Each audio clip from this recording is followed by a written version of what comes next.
Greetings, everyone. Jason here for AxodysFC, and it's time for another sunset discussion of the day's transfer news. Tomorrow we've got a second round of the Carabao Cup, our match with Fulham, and so a few things to cover with that. But for now, I just wanted to get going with recording before daylight completely disappears. A little late start tonight. Plus the days are getting shorter.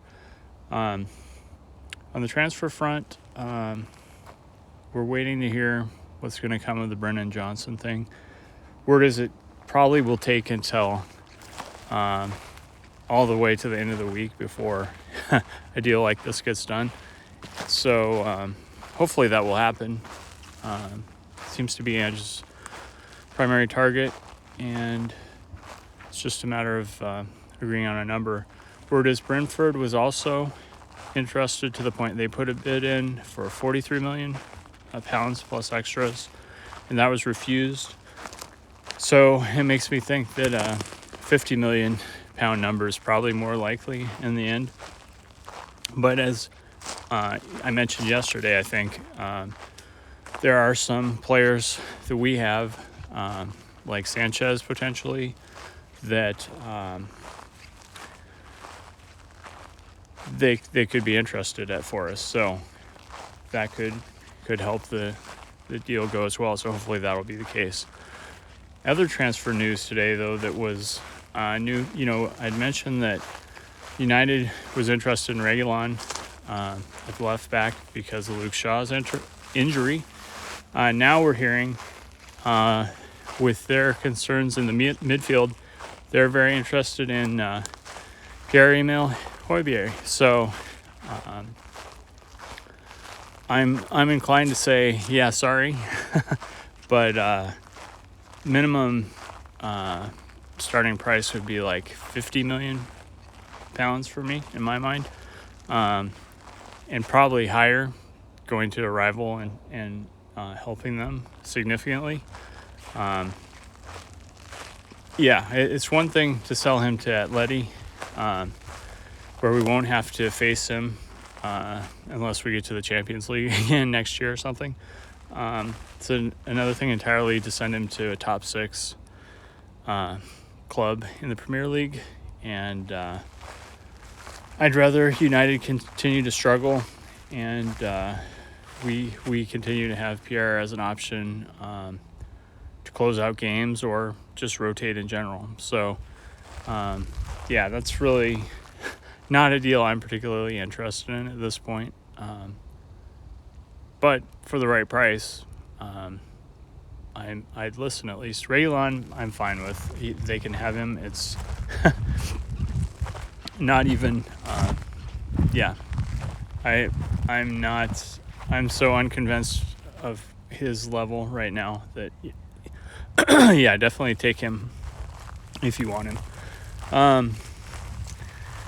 So the match lineup, it sounds like Lo Celso is going to start tomorrow. It seems like I heard that more specifically today. Other players that I do want to see more of than we have so far, definitely Manor Solomon, and potentially, definitely I think Emerson should get the start too, give Porro a little break.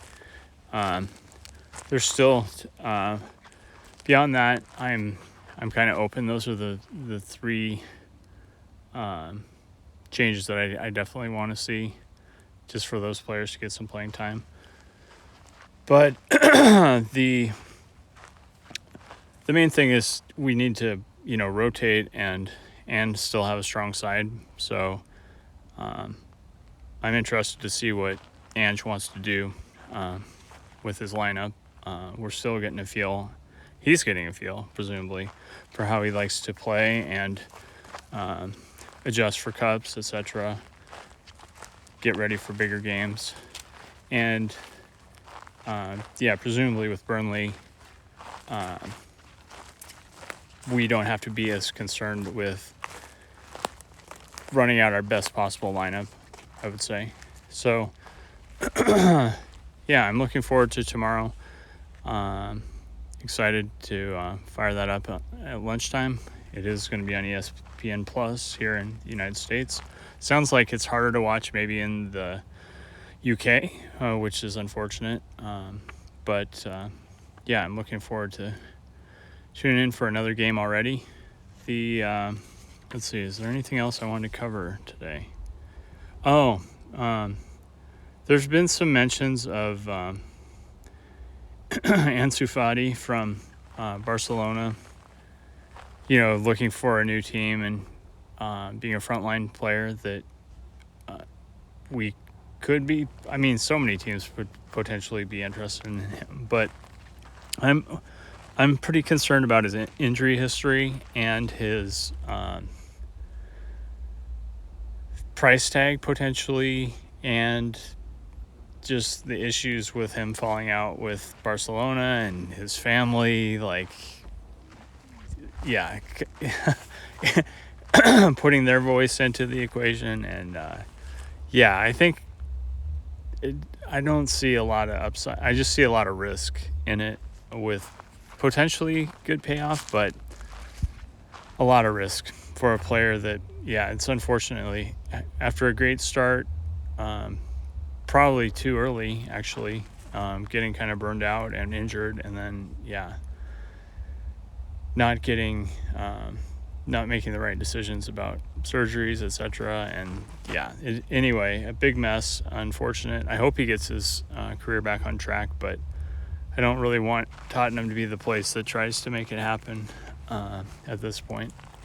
So anyway, just an interesting, it's almost like we always get associated with big names at times, and I think it is, it's like an agent ploy a lot. I guess it's good that we're in this kind of conversation, but really not much to make of it. Anyway, looking forward to the game tomorrow and coming at you with hopefully a happy reaction. And anyway, thanks for tuning in. Please like and subscribe if you enjoy these. And remember, to dare is to do.